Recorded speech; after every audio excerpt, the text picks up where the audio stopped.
Pada sore hari ini kita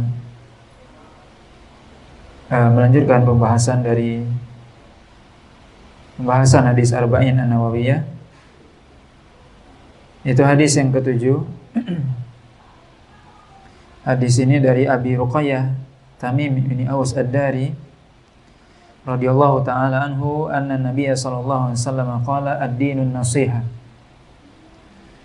Qulna liman ya Rasulullah? Qala lillahi wa li kitabihi wa li rasulihi wa li a'immatil muslimina wa ammatihim. Rawahu Muslim. Hadis ini dari seorang sahabat yaitu Abu Ruqayyah Tamim ibni Aus Ad-Dari radhiyallahu ta'ala anhu, bahwasanya Nabi sallallahu alaihi wasallam bersabda, ad-dinun nasiha. Bahwasanya sungguhnya agama itu adalah nasihat. Qulna liman ya Rasulullah? Kami, yaitu para sahabat, bertanya, kepada siapa atau untuk siapa nasihat itu wahai Rasul? Maka Rasul menjawab, lillahi wa li kitabihi wa li rasulihi wa li a'immatil muslimin wa ammatihim. Nasihat itu untuk Allah, kemudian untuk kitabnya, untuk rasulnya, untuk pemimpin kaum muslimin dan seluruh kaum muslimin secara umum. Hadis diriwayatkan oleh Imam Muslim. Bapak dan Ibu yang dirahmati oleh Allah SWT, hadis yang ketujuh ini termasuk hadis yang singkat, ya, hadis yang pendek, tetapi memiliki makna yang sangat luas, ya. Nabi mengatakan ad-dinun nasiha, bahwasanya agama itu adalah nasihat. Di salah satu dari inti agama itu adalah nasihat. Apa arti nasihat? Ya. Nasihat itu secara bahasa dari kata nasoha yansohu, artinya suatu yang murni, suatu yang bersih, yang tidak tercampur dengan suatu apapun. Allah SWT mengatakan dalam surah At-Tahrim, ya ayyuhalladzina amanu tubu ilallahi taubatan nasuha. Nasuha, wahai orang beriman, bertaubatlah kepada Allah, kembalilah kepada Allah dengan taubat yang nasuha, yang murni karena Allah. Di taubatnya itu karena Allah, kembali kepada Allah karena Allah, bukan karena yang lain. Itu nasuha, itu nasihat, artinya sesuatu yang murni, sesuatu yang bersih, tidak tercampur dengan sesuatu apapun. Ad-dinun nasiha, bahwasanya agama itu adalah nasihat. Para ulama menjelaskan nasihat secara istilah diartikan kalimah yuradu bihi al-khair lil mansuh lahu, yaitu suatu kalimat, ungkapan yang disampaikan dengan tujuan apa? Kebaikan untuk orang yang diberikan nasihat. Itu nasihat. Ketika kita misalnya berikan nasihat kepada orang lain, apa yang kita sampaikan? Kalimat yang baik, kalimat yang di dalamnya ada kebaikan. Untuk siapa? Untuk orang yang kita nasihati. Ad-dinun nasiha, maka agama itu intinya adalah nasihat. Kemudian para sahabat bertanya, nasihat untuk siapa wahai Rasul? Kemudian Nabi mengatakan, lillahi, ini yang pertama, nasihat kepada Allah atau untuk Allah. Apa maksudnya? Apakah Allah butuh nasihat kita sebagaimana kita menasihati teman kita, saudara kita? Tidak. Bukan seperti itu maksudnya. Karena Allah tidak butuh kepada manusia, tidak butuh kepada kita. Justru kita yang butuh kepada Allah. Ya ayuhan nas antumul fuqara'u ila Allah wallahu wal ghaniyyul hamid. Wahai manusia, kamu yang fakir, kamu yang butuh kepada Allah, sedangkan Allah Maha Kaya, lagi Maha Terpuji, enggak butuh sama manusia. Enggak butuh sama makhluk. Maka Allah Maha sempurna. Maka apa maksud dari an-nasiha lillah?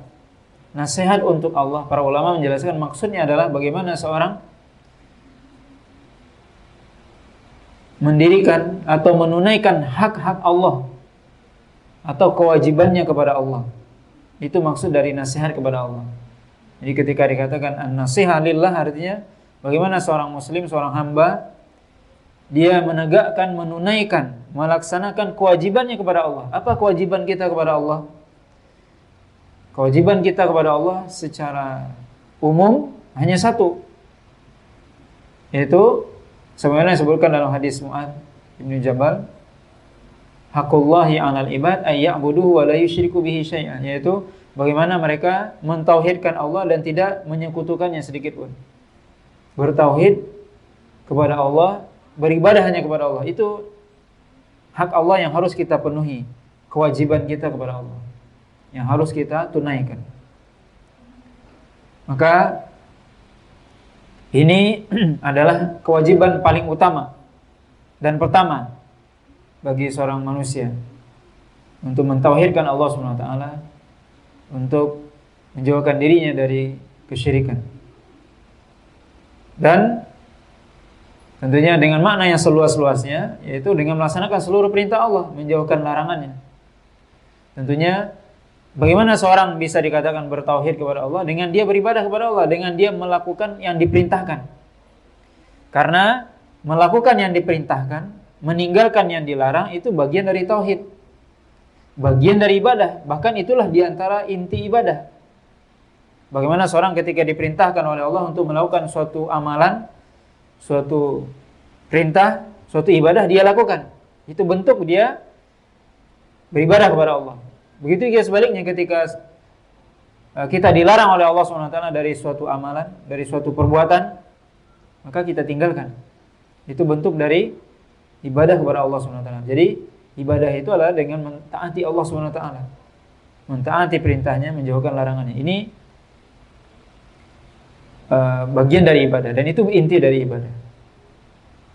Nah, karena itu makna dari an-nasihah lillah adalah bagaimana kita mentauhidkan Allah SWT dengan apa? Dengan melaksanakan perintahnya dan menjauhkan larangannya. Ini makna tauhid, ini makna apa? Memberikan nasihat kepada Allah, yaitu menunaikan hak Allah SWT. Yang kedua nasihat li kitabihi, kata Nabi, untuk kitabnya, kitab Allah yaitu Al-Quran. Al-Quran yaitu kalam Allah, perkataan Allah SWT yang Allah turunkan kepada Rasulullah SAW melalui perantara malaikat Jibril, yang kita berpahala membacanya, yang di dalamnya ada syariat, ada hukum, ada perintah, ada larangan, ada khabar, berita. Maka kewajiban kita nasihat kepada kitab artinya adalah pertama kita meyakini bahwasanya Al-Quran ini adalah kalamullah, perkataan Allah. Al-Quran ini adalah firman Allah SWT. Yang kedua, nasihat kepada kita maksudnya bagaimana kita membenarkan apa yang ada dalam Al-Quran, membenarkan berita yang disebutkan oleh Allah dalam Al-Quran. Karena Al-Quran itu ada di dalamnya berita, cerita tentang umat terdahulu, cerita kisah Nabi Adam, Nabi Nuh, Nabi Ibrahim, Nabi Ismail, Nabi Ishak, Nabi Lut dan sebagainya, Nabi Musa, Isa dan Nabi Muhammad SAW, dan nabi-nabi yang lainnya disebutkan kisah orang-orang terdahulu. Dan juga Nabi memberitakan, Allah SWT memberitakan dalam Al-Quran tentang masa yang akan datang. Akan adanya surga neraka, akan adanya mizan timbangan, akan adanya mahsyar di mana kita dibangkitkan. Semua disebutkan dalam Al-Quran. Berita yang sudah lewat atau yang akan datang. Maka bentuk nasihat kepada Allah, bentuk nasihat kepada kitabnya adalah dengan kita meyakini hal tersebut, mengimani. Kemudian termasuk juga makna nasihat kepada kitab Allah dengan melaksanakan perintah. Al-Quran di dalamnya ada perintah. Ya ayyuhalladzina amanu kutiba alaikumus syiyam, wahai orang beriman diwajibkan bagi Anda berpuasa. Wa aqimus shalah, kata Allah, dirikan shalah, wa atu zakat, dan tunaikan zakat. Wa atimul hajja wal umrata lillah, dan sempurnakan haji dan umrah karena Allah. Juga ada larangan. Ya ayyuhalladzina amanu la ta'kulu riba, wahai beriman jangan makan riba. Wala taqrabu zina, jangan mendekati zina. Wala taqtulun nafs, jangan membunuh diri. Dan seterusnya, ada larangan. Jadi dalam Al-Quran ada perintah, maka kita lakukan. Ada larangan, maka kita tinggalkan. Termasuk, ya tentunya sebelum itu semua adalah bagaimana kita memberikan nasihat kepada Al-Quran dengan kita membaca Al-Quran itu sendiri. Membaca Al-Quran kemudian mempelajarinya. Kata Nabi SAW, khairukum man ta'allamal Qur'an wa 'allamahu, sebaik-baik Anda adalah orang yang belajar Al-Qur'an dan mengajarkannya. Maka orang yang paling baik yang belajar Al-Qur'an dan mengajarkan kepada orang lain. Itu. Maka ini di antara nasihat kepada Al-Qur'an, bagaimana kita membaca Al-Qur'an, kemudian mempelajarinya, kemudian mengamalkannya.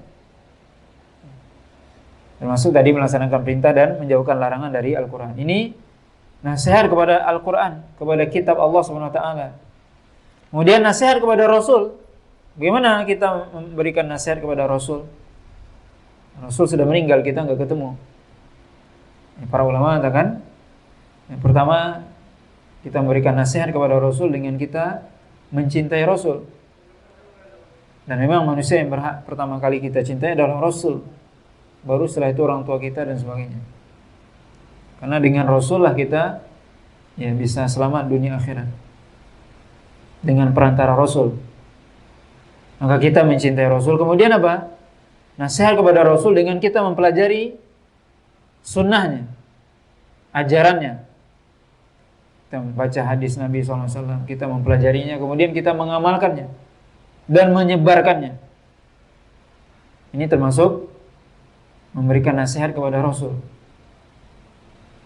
Kemudian melaksanakan perintah Rasul tentunya. Apa yang disuruh oleh Rasul kita kerjakan.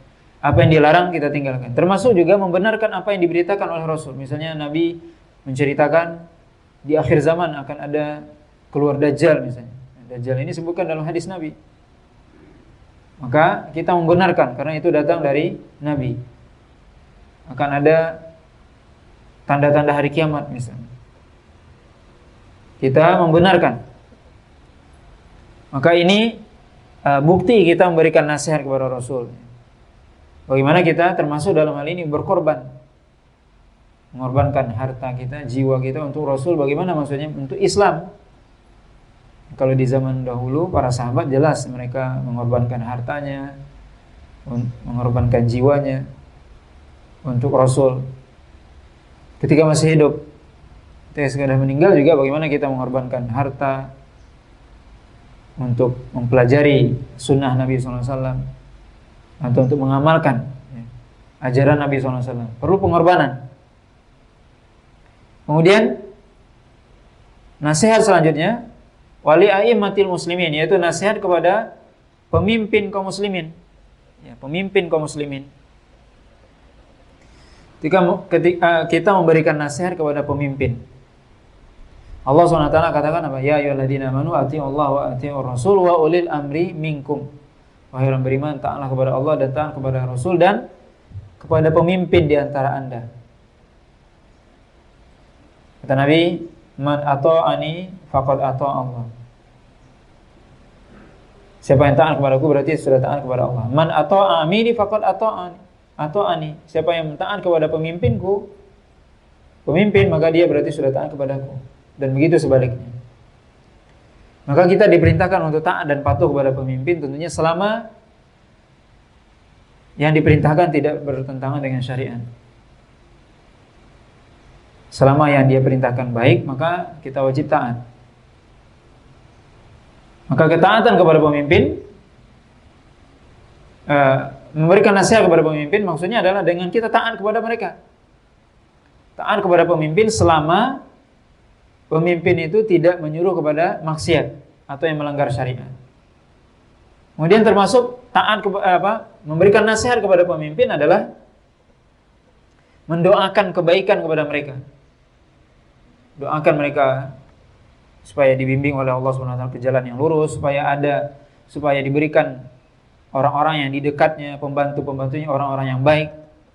Karena ada sebagian orang itu baik, tapi orang sekelilingnya enggak baik, jadi enggak baik.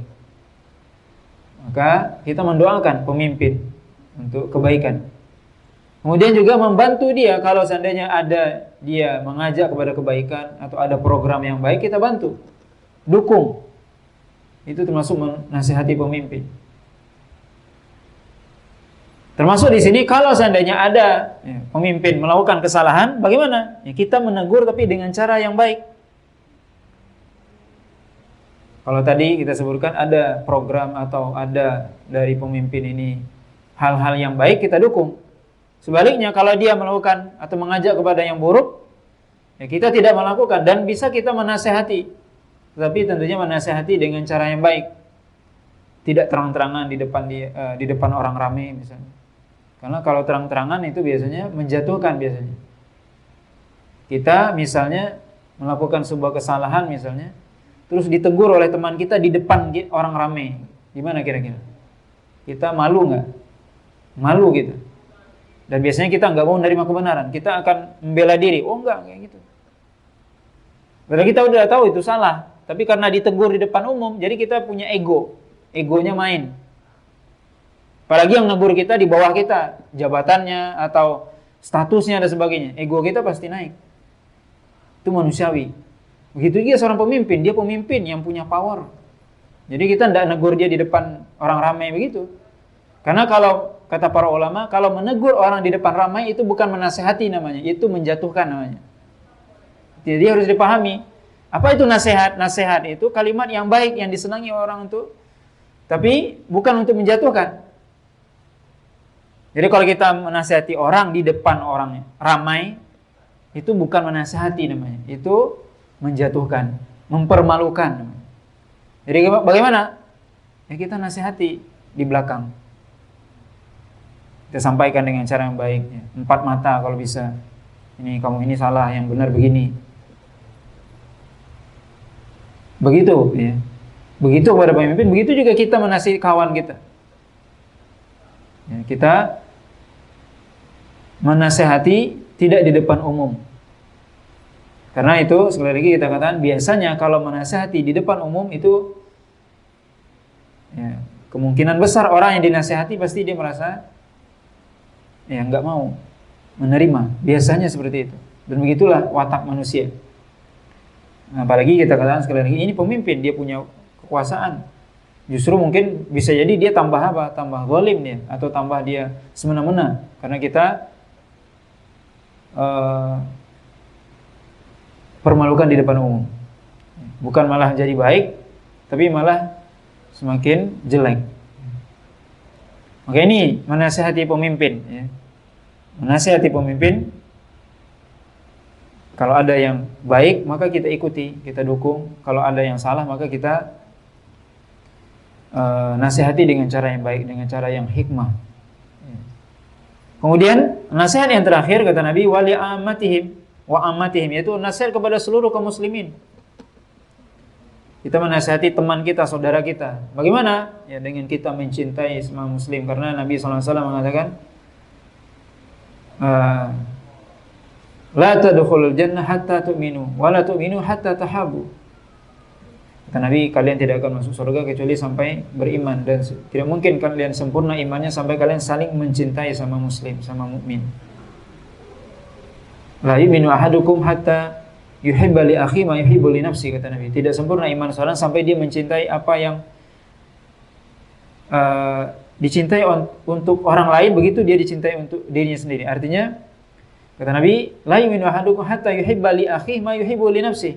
Tidak sempurna iman seorang sampai dia menyukai, mencintai sesuatu yang dia sukai untuk dirinya, begitu juga untuk orang lain. Jadi kita ingin gimana?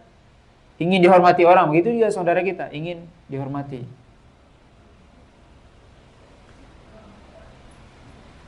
Kata Nabi tadi, tidak sempurna iman kita sampai kita mencintai sesuatu yang dicintai oleh saudara kita. Kita ingin dihormati atau kita ingin ini, begitu juga saudara kita.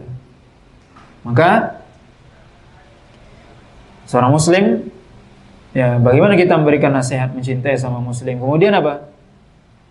Mendoakan mereka, mendoakan saudara kita.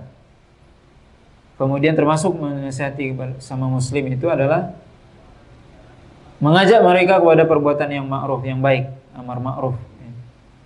Kalau kita melakukan kebaikan, kita ajak yang lain juga. Sebaliknya juga melarang, mencegah orang dari yang mungkar. Mencegah seorang dari saudara kita jatuh pada perbuatan mungkar, misalnya kita tegur, tapi dengan cara yang baik tadi kita sebutkan. dengan cara yang baik, ya. Bukan kita mempermalukan dia, tapi kita tegur dengan cara yang baik. Karena ibaratnya orang yang jatuh pada perbuatan mungkar itu ibaratnya, kalau kita boleh ibaratkan, ya, ibaratnya kalau ada orang yang mau masuk jurang, itu gimana? Kita tolong apa enggak?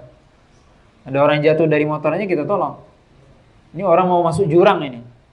Di depannya ada jurang, kita tarik tangan, jangan itu, di depan ada jurang. Begitu juga orang yang masuk pada, orang yang jatuh pada maksiat apa? Dia masuk ke dalam jurang neraka itu. Maka apa? Kita nasihati, ya, dengan cara yang baik. Ini memberikan nasihat kepada sama muslim. Termasuk di sini adalah membantu ketika mereka susah. Ya. Seorang muslim dia kata Allah, innamal mu'minuna ikhwah, sebenarnya orang mukmin itu bersaudara. Bersaudara itu gimana? Kata Nabi, al-mu'min lil mu'min kal jasadil wahid, idza shaka minhu udwan tada'a lahu sa'irul jasadi bisahari wal humma. Orang mukmin dengan mukmin yang lain itu seperti satu tubuh. Kalau ada satu bagian tubuh yang sakit, yang lain ikut merasakan. Dalam hadis yang lain disebut kal bunyan, al-mu'min lil mu'min kal bunyan yashuddu ba'duhu ba'dahu. Orang mukmin yang lain terhadap mukmin yang satu dengan yang lain seperti satu bangunan yang saling menguatkan dia. Ini kita sama mukmin itu saling menguatkan, bukan saling menjatuhkan. Oke, ini hak, ya. Bagaimana kita menasihati sama muslim, ya kita mendoakan, kemudian kita mengajak kepada kebaikan, melarang dia dari perbuatan mungkar, kemudian kita membantu, ya, dalam hal kebaikan. Kita ajak melakukan kebaikan, ya. Termasuk juga yang tadi kita sebutkan mendoakan, ya, mendoakan saudara kita sama muslim. Termasuk di sini kita merasa senang ketika saudara kita senang, merasa sedih ketika dia sedih. Persaudaraan itu landasan yang paling kuat apa? Tali yang paling kuat adalah agama. Bukan hanya karena darah atau nasab. Karena bisa jadi orang beda satu nasab, satu bapak ibunya, tapi dia beda pemahaman, atau bahkan ada yang beda agama. Maka jauh jadinya. Tapi ada orang yang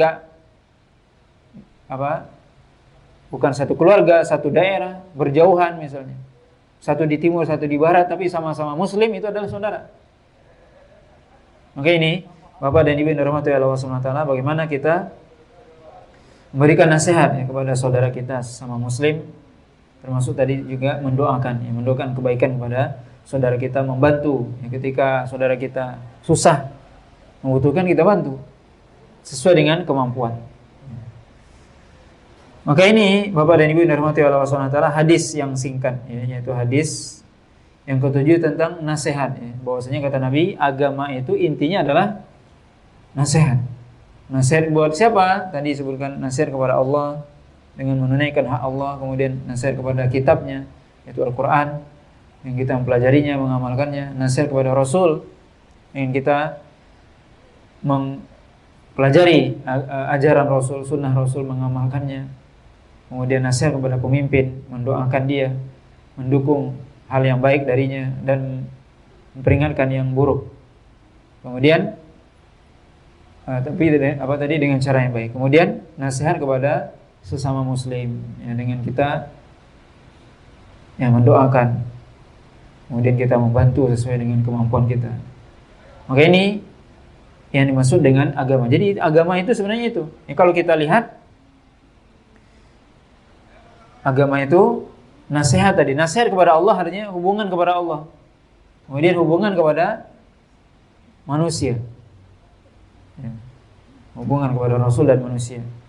Maka ini, ya, seorang yang beragama yang benar, bagaimana dia memperbaiki dua hubungan ini, hubungan kepada Allah Subhanahu wa taala dan juga hubungan kepada sesama manusia. Mungkin, ya, ini ya pembahasan kita yang singkat mungkin, ya, tentang hadis yang ketujuh tentang agama itu adalah nasihat, ya. Mudah-mudahan apa yang kita sampaikan pada sore hari ini bermanfaat dan bisa kita pahami bersama. Kalau misalnya ada pertanyaan, kita persilakan. Oh, tadi ada titipan pertanyaan ya. Pertanyaannya tentang waris, ya. Orang tua kami meninggalkan sebidang tanah dan bangunan di Jakarta Selatan yang nilainya cukup tinggi, nilai jualnya cukup tinggi. Salah satu saudara kandung kami sudah almarhum, sudah meninggal berarti, ya. Kemudian dan pernah mengatakan di depan anak dan istrinya, saya dan saudara kandung, bahwa saudara saya yang meninggal itu melepaskan hak warisnya. Jadi pertanyaannya saya, apakah kami boleh melaksanakan amanah tersebut? Ya. Warisan bapak dan ibu yang dirahmati Allah Subhanahu wa taala. Apa yang dimaksud dengan warisan? Warisan itu adalah kalau ada anggota keluarga kita yang meninggal, bapak atau ibu meninggal, kemudian dia meninggalkan harta. Harta itu otomatis diwariskan kepada ahli waris. Ahli waris siapa? Anak. Kemudian nanti ada saudara, orang tua, ya. Itu yang berhak menerima warisan. Kemudian apa? Nah, tadi disebutkan bahwasanya saudaranya tadi mengatakan dia melepaskan hak warisnya. Nah, ini mungkin perlu diperjelas, ya. Maksudnya apa melepaskan hak waris, ya? Karena seorang ketika dia meninggal, misalnya tadi orang tuanya meninggal, maka anak tadi otomatis dapat warisan, otomatis itu. Mau tak mau dia punya hak di situ. Nah, kalau dia mengatakan saya melepaskan atau tidak mengambil hak waris, sebenarnya itu hak dia. Ya. Cuman tentunya juga dilihat di sini. Apa yang mendorong dia melakukan itu? Apa memang sukarela atau terpaksa atau segan, sungkan atau apa? Ini juga, ya. Karena kan warisan, ya. Biasanya warisan itu kan harta. Dan kebanyakan kan orang nggak ada yang nggak mau harta, kan gitu. Sekarang dia nggak mau. Apa dia terpaksa atau apa? Maka seperti ini harus diperjelas, ya. Maksudnya apa? Kenapa dia mengatakan itu? Kemudian juga memang Nabi melarang, ya, seorang kalau dia kemudian dia kapan mengucapkan itu? Apakah dia menjelang mau meninggal atau enggak? Sebab seorang ketika dia mau meninggal, kata Nabi, ya tidak boleh seorang misalnya mau meninggal nih, kemudian dia menghibahkan atau mensedekahkan seluruh hartanya, enggak boleh, kata Nabi. Kenapa? Karena ada ahli warisnya. Maksimal boleh dia menghibahkan berapa? Atau mensedekahkan sepertiga aja.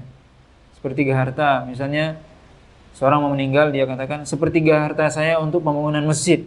Nah, boleh sepertiga. 2/3 itu dibagi kepada ahli waris. Maka dalam hal ini wallahu alam, ya, pertanyaannya, ya harus diperjelas, ya, apa yang mendorong dia seperti itu. Kalau memang semata-mata dia tidak mengambil, kapan dia mengucapkan itu? Ketika dia sehat. Karena wasiat, ya, berwasiat itu menjelang meninggal biasanya itu disebut wasiat. Jadi kalau ketika dia sehat gimana? Boleh, ya, dia ketika dia sehat dia mensedekahkan seluruh hartanya. Boleh, seperti Abu Bakar.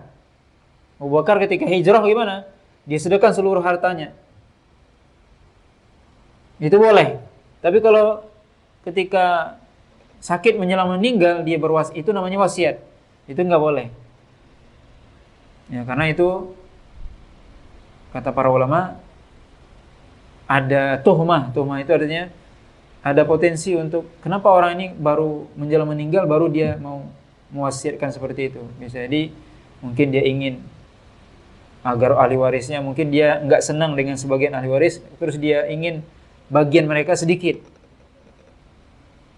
Nah, sudah aku ini kan aja. Maka itu tidak dibolehkan kecuali sepertiga. Tapi kalau dia ketika itu masih hidup, masih sehat bugar, ya, dia menginfakkan hartanya seluruhnya, itu insya Allah enggak masalah. Seperti tadi kita sebutkan Abu Bakar infakkan seluruh harta, Umar separuh hartanya. Ketika masih sehat, ya, tidak ada intimidasi dan sebagainya, ya tidak ada masalah, ya, kalau itu.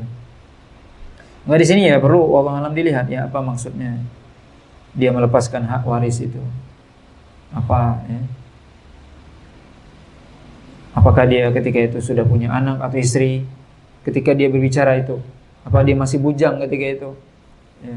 Nah, di sini kan dijelaskan. Jadi mungkin perlu dijelaskan lebih lanjut nanti. Nah, wallahu a'lam.